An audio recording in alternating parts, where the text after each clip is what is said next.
समय बड़ा बदलाव देखने को मिल रहा है। एक तरफ जहां चीन अमेरिका से गेहूं के कई सौदे रद्द कर चुका है, तो वहीं दूसरी ओर अब नाइजीरिया अमेरिकी गेहूं का बड़ा खरीदार बनकर उभर रहा है। अमेरिका नाइजीरिया कृषि व्यापार 2025 तक $700 मिलियन से ज्यादा हो सकता है, जिसमें सबसे बड़ा हिस्सा गेहूं का है।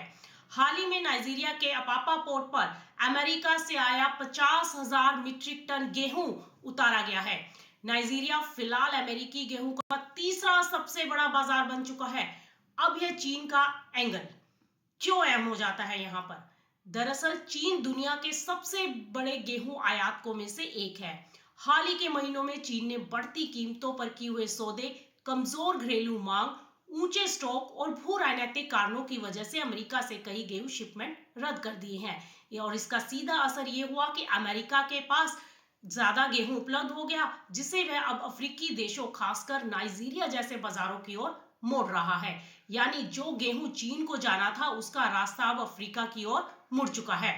नाइजीरिया में घरेलू गेहूं उत्पादन इस समय बहुत कम हो चुका है और वहां पर खाद्य महंगाई काफी ऊपर है और ब्रेड, पास्ता की खपत लगातार बढ़ रही है। ऐसे में नाइजीरिया भी मजबूर है। साथ ही रूस यूक्रेन युद्ध के बाद ब्लैक सी क्षेत्र से सप्लाई अनिश्चित होने पर नाइजीरिया ने अमेरिका से अपनी खरीद बढ़ा दी है। अमेरिका के लिए यह चीन की कमी की भरपाई करने का एक सबसे अच्छा मौका बन गया है। अब आइए समझते हैं कि इस सब खबरों का भारत पर क्या असर पड़ेगा।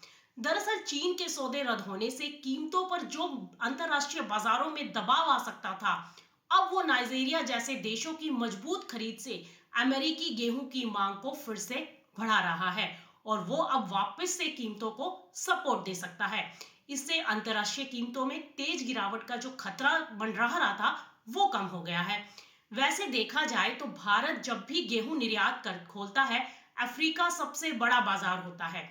लेकिन अगर अमेरिका अफ्रीका में सस्ते और लगातार गेहूं की सप्लाई देगा, तो भारत को वहां कड़ी प्रतिस्पर्धा मिल सकती है।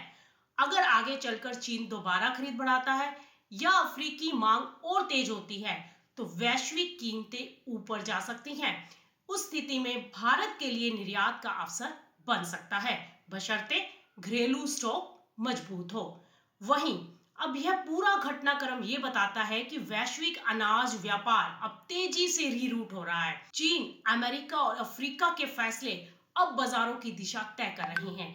वहीं भारत को अफ्रीकी देशों के साथ लॉन्ग टर्म सप्लाई समझौते और लॉजिस्टिक पर काफी काम करना होगा।